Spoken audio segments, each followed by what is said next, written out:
اصحاب رسول اللہ صلی اللہ علیہ وسلم کے لیے کون سی چیز تھی جو دنیا جہان کے ان تمام تر مصائب و آلام کے چلتے ثابت قدمی کا سبب و ذریعہ بن گئی؟ یہی دو چیزیں تو تھی، ایک صبر اور دوسرے نماز۔ اور اس صبر اور نماز کے ذریعے سے سب سے بڑا ثمرہ جو انہوں نے پایا وہ اللہ تعالیٰ کی معیت، اللہ تعالیٰ کا ساتھ۔ آج اللہ تعالیٰ کا ساتھ ہم سے کہیں چھوٹ گیا ہے، اور ساتھ چھوٹنے کی وجہ یہی ہے کہ اس کو پکڑنے کا جو ذریعہ تھا وہ ذریعہ ہی یوں کہہ لیجئے کہ ہم کہیں گنوا بیٹھے۔ نمازیں تو ادا ہو جاتی ہے، 5 وقتہ نمازیں مسجد میں آ کر کے ادا ہوتی ہیں الحمدللہ، اور ہمیں محنت کرنی پڑے گی ان لوگوں پر، خصوصیت کے ساتھ میں ہمارے نوجوانوں پر، جو مؤذن کی اذان سننے کے باوجود بھی مساجد کا رخ نہیں کرتے۔ الحمدللہ رب العالمین والصلاة والسلام علی رسولہ الامین وآلہ وصحبہ اجمعین۔ اعوذ باللہ من الشیطان الرجیم۔ یا ایہا الذین آمنوا استعینوا بالصبر والصلاة ان اللہ مع الصابرین۔ صدق اللہ العظیم۔ محترم بھائیوں، بزرگوں اور دوستوں، السلام علیکم ورحمۃ اللہ وبرکاتہ۔ آج ایک ایسے موضوع پر بولنا ہے انشاءاللہ جو بڑی بنیادی اہمیت کا حامل ہے، لیکن بنیادی اہمیت کا حامل ہونے کے باوجود بھی ہمارے یہاں پر اس کی اہمیت قدرے گھٹ گئی ہے۔ حالانکہ دن کے 5 وقتوں کے اندر اللہ تعالیٰ کے اذن و فضل سے نمازی مسجدوں میں آتے ہیں اور نماز کی ادائیگی کرتے ہیں۔ اللہ تعالیٰ انہیں بھی توفیق دے جو اللہ تعالیٰ کے گھر میں پائی جانے والے اس خیر سے محروم ہے۔ نماز باجماعت کی ادائیگی کی توفیق ان لوگوں کو جو اس توفیق سے محروم ہے، آمین یا رب العالمین۔ محترم بھائیوں اور بہنوں، سورہ البقرہ کی آیت نمبر 153 جس کی تلاوت کی گئی، یا ایھا الذین آمنوا استعینوا بالصبر والصلاۃ ان اللہ مع الصابرین، بڑی مشہور عام آیت ہے اور بہت ہی واضح الفاظ میں اس بات کو بیان کیا گیا ہے کہ اے لوگوں جو ایمان لائے ہو، صبر اور نماز کے ذریعے سے اللہ تعالیٰ سے مدد کے طلبگار بنو، بے شک اللہ تعالیٰ صبر کرنے والوں کے ساتھ ہے۔ آیت پر غور کرنے کی ضرورت ہے۔ عام طور پر ہم سرسری گزر جاتے ہیں۔ 2 چیزوں کا تذکرہ آیا ہے، ایک صبر کا اور نماز کا، اور ارشاد باری تعالی یہ ہے کہ ان دونوں کے ذریعے سے استعانت حاصل کرو، مدد حاصل کرو۔ یا ایھا الذین آمنوا استعینوا بالصبر والصلاۃ، تو مدد صبر کے ذریعے سے اور نماز کے ذریعے سے، اور پھر اس کے بعد میں اللہ تعالیٰ کا یہ بیان بھی کہ ان اللہ مع الصابرین، بے شک اللہ تعالیٰ صبر کرنے والوں کے ساتھ ہے۔ اول تو اس بات کو سمجھتے چلیں کہ استعانت کا لفظ جو آیا ہے وہ ہمارے یہاں پر عام طور پر مدد کے لیے بولا جاتا ہے۔ سورہ فاتحہ کے اندر میں بھی جو درمیانی آیت ہے، ایاک نعبد و ایاک نستعین، اے بار تعالی ہم تیری ہی بندگی بجا لاتے ہیں اور تجھی سے مدد کے طالب ہیں۔ ایاک نعبد و ایاک نستعین، وہ نستعین والی بات جو ہے، ہم تجھی سے استعانت، مدد کے طالب ہیں۔ رب تعالیٰ کی مدد، رب تعالیٰ کی استعانت۔ امت مسلمہ اور خاص کر کے فلسطین والے اس وقت جس صورتحال سے گزر رہے ہیں، اس میں اللہ تعالیٰ کے حضور جب ہم دعا کرنے کے لیے بیٹھتے ہیں تو اپنے فلسطینی بھائیوں کے لیے، اپنے مجاہدین کے لیے مختلف نوع دعائیں، قسم قسم کی دعائیں کرتے ہیں۔ ایک ہی دعا جو تمام تو دعاؤں کی جامع ہے وہ اللہ تعالیٰ کی مدد کی دعا ہے۔ کہ جہاں اللہ تعالیٰ کی استعانت اور اللہ تعالیٰ کی مدد شامل حال ہو جائے گی، دنیا کی کوئی بھی قوت جو ہے کسی پرکار کا، کسی طرح کا کوئی بھی نقصان پہنچانے سے عاجز ہو جائے گی، کہ جس کی پشت پناہی پر رب کائنات ہے، جس کی پشت پناہی پر مالک اختیار و امر ہے، اس کو کون شکست دے سکتا ہے؟ البتہ اس استعانت کے لیے جن دو ذرائع کا تذکرہ کیا گیا، ان میں ایک نماز ہے اور دوسری صبر ہے۔ تو نماز کو جو غیر معمولی اہمیت حاصل ہے، وہ اس بنا پر بھی ہمیں بارہا اس بات کا خیال گزرتا ہے کہ اللہ تعالیٰ نے اپنے نظم عبادت میں نماز کے سلسلے میں دن کی 5 وقتہ حاضری کو کیوں لازم کر دیا۔ زکوٰۃ ہے، آپ سال بھر دیتے رہیں، خصوصیت کے ساتھ ہمارے یہاں پر رمضان میں دینے کا اہتمام کیا جاتا ہے۔ فریضہ حج ہے، صاحب استطاعت کے لیے زندگی میں ایک مرتبہ فرض ہے۔ اسی طرح سے رمضان کے روزوں کو لیجئے تو اس کا بھی ایک مخصوص مہینہ ہے، لیکن نماز کے سلسلے میں یوں کہہ لیجئے کہ زماں اور مکان کی قید نہیں ہے۔ آپ مسجد میں ہو تب بھی نماز، مسجد کے باہر ہو تب بھی نماز، اور جو وقت مقررہ ہے، زماں کی قید تو بہرحال ہے، معاف کیجیے گا، کیونکہ وقت مقررہ نماز کا متعین ہے، اور اسی وقت مقررہ پر نماز کی ادائیگی اللہ تعالیٰ کے نزدیک پسندیدہ ہے۔ میرے کہنے کا منشا یہ تھا کہ دیگر فرائض کے سلسلے میں ہم یہ دیکھتے ہیں کہ رمضان کے روزے ہیں، زکوٰۃ ہے، حج ہے، لیکن نماز اپنے آپ میں ایک ایسی عبادت جو دن کے 5 وقتوں میں خصوصیت کے ساتھ ادا کی جاتی ہے۔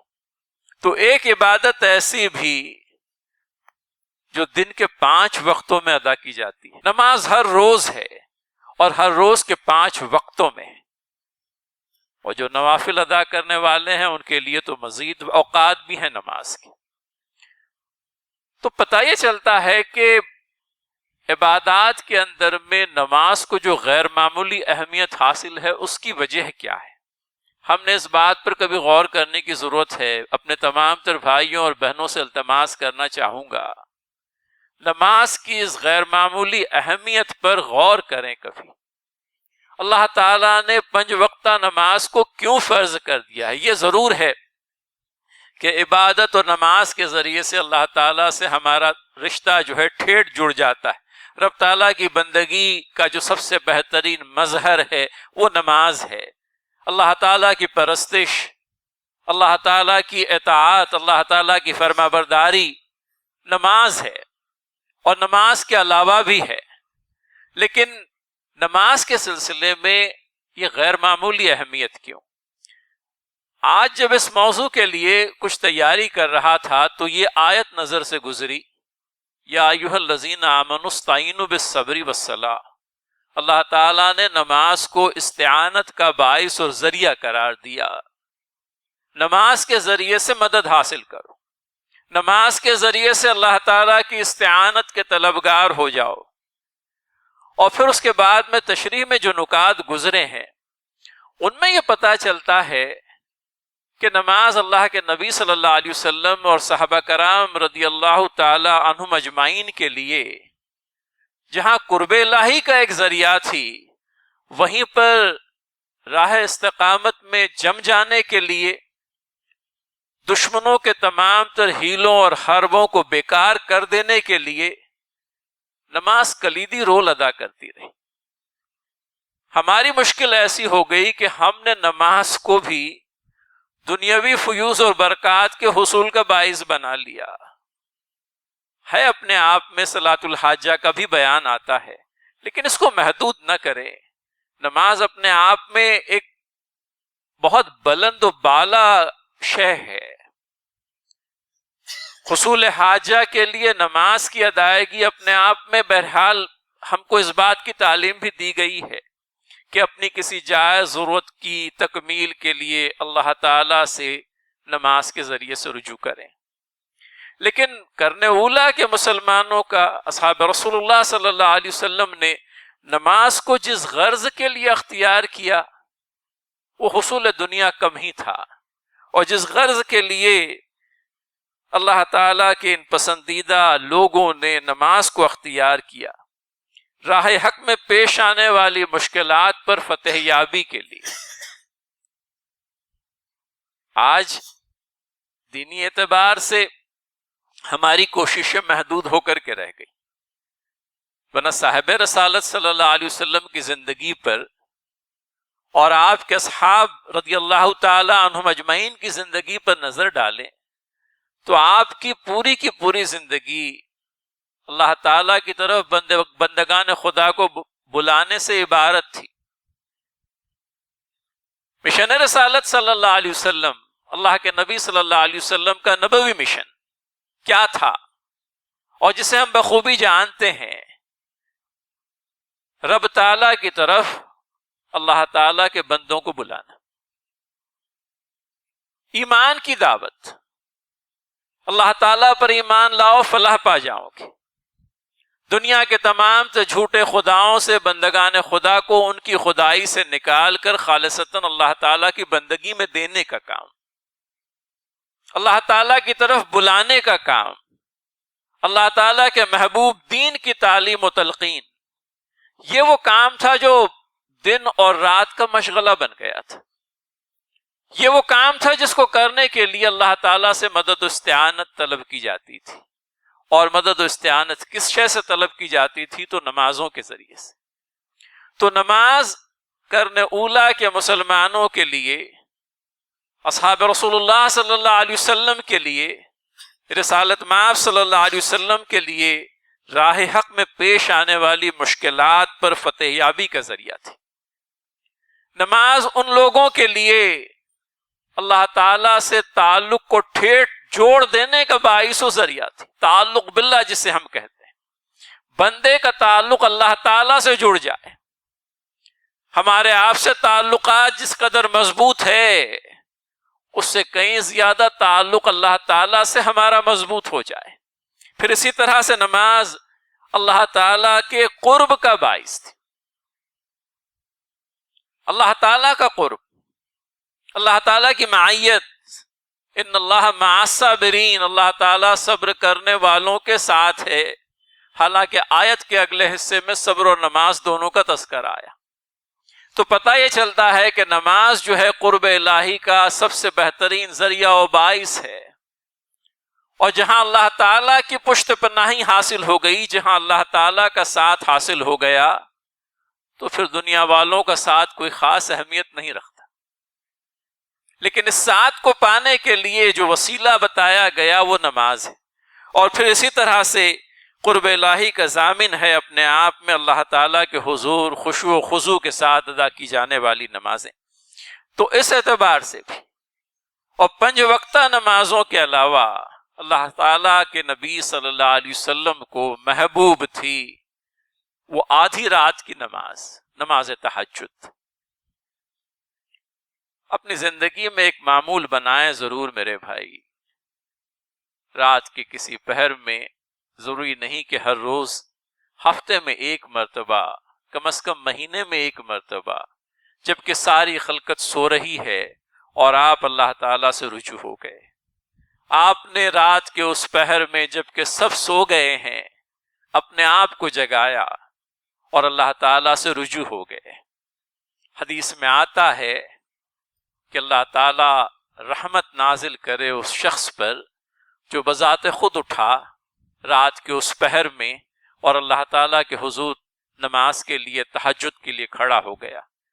مزید اس کا عمل یہ بھی بیان ہوتا ہے کہ اس نے اپنی بیوی کو، اگر بیوی تہجد کے لیے اٹھ گئی ہے تو اس نے اپنے شوہر کو جگانے کی کوشش کی، اور وہ جگانے کی کوشش اگر سمجھ لیجئے ناکام تو نہیں، لیکن جگانے کے باوجود بھی وہ نہیں جاگا یا نہیں جاگی، تب اس کے منہ پر پانی کے چھینٹے مار کر اسے جگانا چاہا۔ تو یہ ترغیب ملتی ہے تہجد کے سلسلے میں۔ نماز تہجد کی فضیلت کے بیان کا موقع نہیں ہے، ورنہ احادیث پہ ایک نظر ڈالیں تو پتہ چلتا ہے رب تعالیٰ نے تہجد گزاروں کے لیے آخرت کے اندر میں ان حضرات کی پذیرائی کا جو اہتمام کیا ہے وہ اپنے آپ میں بالکل منفرد ہے۔ احادیث کے اندر میں یہ بات آتی ہے کہ ان لوگوں کو خصوصیت کے ساتھ میں پکارا جائے گا جو تہجد کا اہتمام کرتے تھے، اور پھر جب یہ سب لوگ ایک جگہ جمع ہو جائیں گے تہجد گزار، اللہ تعالیٰ بغیر حساب کے انہیں جنت میں داخل کر دے گا۔ جنت کے وہ بالا خانے ان لوگوں کے لیے مخصوص ہے جہاں سے آر پار دکھائی دیتا ہے۔ تو تہجد گزاروں کی بات ہی کچھ اور ہے، لیکن تہجد کی ادائیگی جہاں اخروی فیض و برکات کے لیے ہو، وہیں پر تہجد کی ادائیگی اللہ تعالیٰ سے جڑ جانے کے لیے، اللہ تعالیٰ سے مدد و استعانت کے لیے ہو۔ قرن اولیٰ کے مسلمانوں کو جو مشکلات پیش آئی، مکہ کے اندر میں رہتے ہوئے جس صبر و ضبط کا مظاہرہ ہوا، مکہ کے اندر میں رہتے ہوئے جن شدائد اور مصائب سے مسلمان گزرے،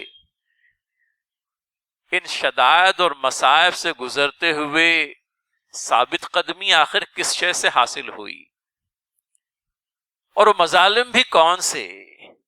ہم نے بارہا ان کو سنا ہے اور ان کو دہرانے کی کوئی حاجت بھی نہیں۔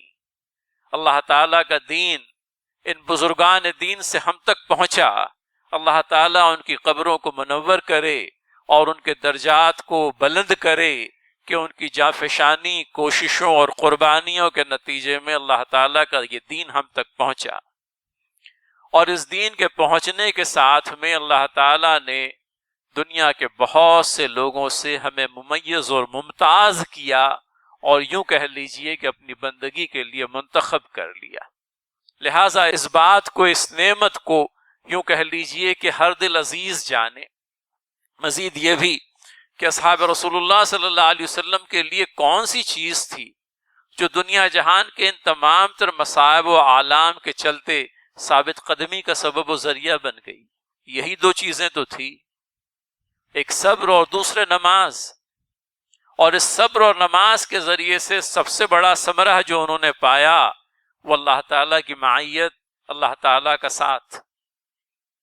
آج اللہ تعالیٰ کا ساتھ ہم سے کہیں چھوٹ گیا ہے، اور ساتھ چھوٹنے کی وجہ یہی ہے کہ اس کو پکڑنے کا جو ذریعہ تھا وہ ذریعہ ہی یوں کہہ لیجئے کہ ہم کہیں گنوا بیٹھے۔ نمازیں تو ادا ہو جاتی ہے، 5 وقتہ نمازیں مسجد میں آ کر کے ادا ہوتی ہیں الحمدللہ، اور ہمیں محنت کرنی پڑے گی ان لوگوں پر، خصوصیت کے ساتھ میں ہمارے نوجوانوں پر، جو مؤذن کی اذان سننے کے باوجود بھی مساجد کا رخ نہیں کرتے۔ خاص کر کے اس مسجد کے پڑوسیوں سے میرا التماس ہے، آپ وہ خوش قسمت افراد ہیں جن تک نہ صرف اذان کی آواز پہنچتی ہے، آپ وہ خوش قسمت افراد ہیں جن تک اقامت کی آواز بھی پہنچتی ہے۔ امام محترم جب اپنی جہری نمازوں کے اندر میں قرآن پاک کی تلاوت کرتے ہیں، تب یہ قرآن پاک کی تلاوت بھی آپ کی کانوں سے ٹکراتی ہے۔ اب آخر کون سی شے ہے جو ہم کریں کہ آپ مسجد کی طرف چلے آئے؟ اللہ تعالیٰ نے ہر طرح سے تو اہتمام کر دیا، اتنا ہی باقی رہ گیا ہے کہ آپ کا ہاتھ پکڑ کر کے زبردستی آپ کو مسجد میں لایا جائے۔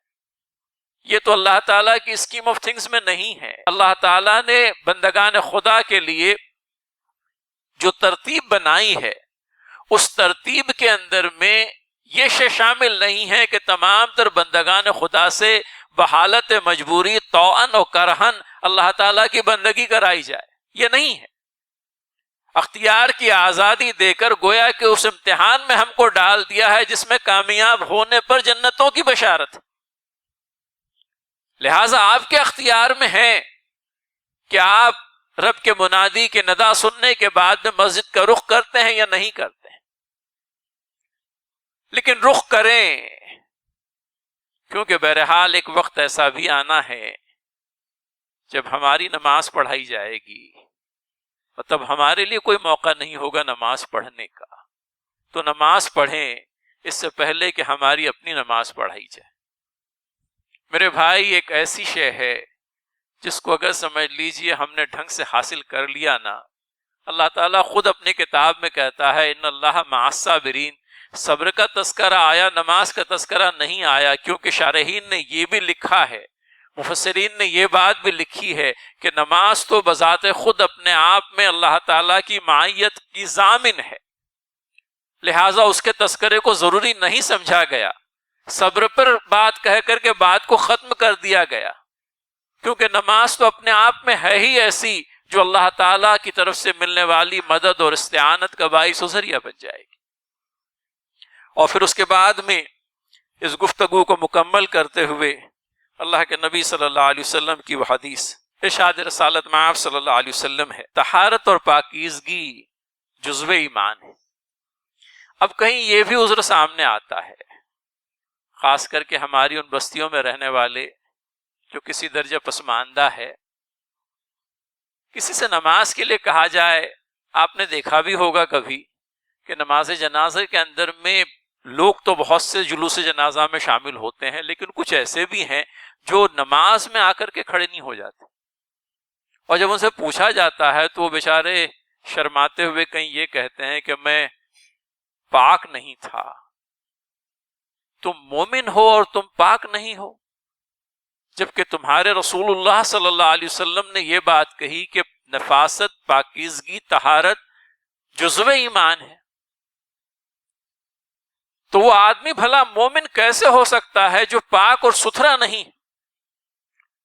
حالت جنابت سے فارغ ہونے کے بعد میں بھی یہ بات آتی ہے کہ آپ دوسرے دن کے غسل تک انتظار نہ کریں، بلکہ پاکی حاصل کرنے کے لیے کم از کم وضو کر لیں۔ تو یہ ناپاکی جو ہے یہ ایمان کی ضد ہے۔ صاحب ایمان کے لیے یہ چیز ممکن ہی نہیں کہ وہ ناپاک ہو، پتہ نہیں اس کی موت کب واقع ہو جائے۔ کیا وہ یہ پسند کرے گا کہ اپنے رب سے ناپاکی کی حالت میں ملے؟ اب یہ ضرور ہے کہ آپ کے لیے غسل وغیرہ کا اہتمام ہو جاتا ہے، لیکن کبھی کوئی صورت ایسی بھی ہوگی کہ غسل بھی نصیب نہیں ہوا اور اسی ناپاکی کی حالت میں آپ اس دنیا سے چل بسے، اور پھر اللہ تعالیٰ سے آپ ملاقات کر رہے ہیں ایک ناپاک حالت میں۔ تو بندہ مومن کے سلسلے میں اس بات کا کوئی امکان ہی نہیں کہ وہ ناپاک بھی ہو سکتا ہے، کہ اللہ کے نبی صلی اللہ علیہ وسلم نے فرمایا طہارت پاکیزگی جزو ایمان ہے۔ اور پھر طہارت اور پاکیزگی کو ہمارے یہاں ایک بہت لمیٹڈ سینس میں لیا جاتا ہے، محدود مفہوم میں اس کو سمجھا جاتا ہے۔ طہارت سے جہاں جسمانی اور لباس کی پاکیزگی مراد ہے، وہیں اس طہارت سے، وہیں اس پاکیزگی سے اخلاق و کردار کی پاکیزگی بھی شامل ہے۔ طہارت کا جو ہماگیر تصور اللہ تعالیٰ کے دین نے ہم کو دیا، وہ اپنے آپ میں اتنا بڑا اور محیط ہے کہ اس میں اخلاق و کردار کی پاکیزگی، معاملات کی شفافیت، کپڑے اور لباس کی پاکیزگی، جسم کی طہارت، سبھی کچھ شامل ہے۔ پھر اس کے بعد میں نبی محترم صلی اللہ علیہ وسلم فرماتے ہیں الحمدللہ میزان کو بھر دیتا ہے۔ کلمہ الحمدللہ، اللہ تعالیٰ کی حمد کا کلمہ، میزان عمل کو بھر دیتا ہے۔ وہ میزان عمل جس کے نیکیوں کا پلڑا اگر بھاری نکلا تو ہمیں کامیابی نصیب ہو جائے، آپ کی زبان سے شعوری طور پر نکلا ہوا کلمہ الحمدللہ میزان عمل کو بھر دیتا ہے۔ شعوری طور پر کہیے الحمدللہ، الحمدللہ اللہ تعالیٰ کی حمد کا کلمہ۔ بندہ جب سورہ فاتحہ کے اندر میں کہتا ہے الحمدللہ رب العالمین، اللہ تعالیٰ جواب دیتے ہیں بندے نے میری حمد بیان کی۔ کبھی سورہ فاتحہ کو اس حدیث کی روشنی میں بھی پڑھیں اپنی نمازوں میں جس میں آپ کے ہر ایک کلمے کا اللہ تعالیٰ نے جواب دیا ہے۔ آپ کہتے ہیں الحمدللہ رب العالمین، اللہ جواب دیتے ہیں بندے نے میری حمد بیان کی۔ آپ کہتے ہیں الرحمن الرحیم، رب تعالیٰ کہتے ہیں بندے نے میری ثنا بیان کی۔ مالک یوم الدین، رب تعالیٰ کہتے ہیں بندے نے میری مجد بیان کی، میری بزرگی کا، میری کبریائی کا، میری مجد کا بیان کی۔ تو یہ حدیث آگے بھی جاری رہتی ہے، آپ پڑھیں اس حدیث کو، اور اس حدیث کو یاد کریں اس وقت جبکہ نمازوں کے اندر میں سورہ فاتحہ پڑھ رہے ہوں، یہ اندازہ ہو کہ میرے ہر ایک کلمے پر میرا رب جو ہے ہماتن گوش ہے، نہ صرف سن رہا ہے بلکہ اس کا جواب بھی دے رہا ہے۔ اس حدیث کا بیان مکمل کر لوں۔ ارشاد رسالت مآب صلی اللہ علیہ وسلم الحمدللہ میزان کو بھر دیتا ہے، سبحان اللہ اور والحمدللہ زمین و آسمان کے درمیان جو کچھ ہے اسے خیر سے بھر دیتا ہے۔ پھر اللہ کے رسول صلی اللہ علیہ وسلم نے یہ بھی فرمایا کہ نماز نور ہے، صدقہ برہان اور دلیل ہے، صبر روشنی ہے، اور اب چونکیے قرآن تمہارے حق میں حجت ہے یا تمہارے خلاف حجت ہے۔ اللہ تعالیٰ تیری کتاب کو ہمارے حق میں حجت قرار دے، تیری کتاب کو ہمارے خلاف گواہی دینے والا نہ بنا۔ اپنے کردار کے ذریعے سے، اپنے عمل کے ذریعے سے کتاب اللہ سے جڑ کر کتاب اللہ کو اپنے حق میں حجت بنائیں۔ پھر ارشاد باری تعالیٰ یہ بھی کہ آدمی سویرے اٹھتا ہے، پھر اپنے نفس کا سودا کرتا ہے، یا تو اسے آزاد کر لیتا ہے یا اسے ہلاک کر دیتا ہے۔ انشاءاللہ کوئی اور موقع سے تشریح کریں گے، لیکن آپ خود بھی جاننے اور سمجھنے کی کوشش کریں کیا ہے یہ معاملہ۔ آدمی ہر روز سویرے اٹھتا ہے، پھر اپنے نفس کا سودا کرتا ہے، یا تو اسے آزاد کرا لیتا ہے یا اسے ہلاک کر دیتا ہے۔ غور کریں اس حدیث کے ٹکڑے پر، اور اگر نہیں سمجھ میں آ رہا تو تشریح دیکھیں کہ کیسے نفس آزاد ہوتا ہے اور کیسے نفس ہلاک ہوتا ہے۔ ربنا تقبل منا انك انت السميع العليم وتب علينا انك انت التواب الرحيم واخر دعوانا ان الحمد لله رب العالمين۔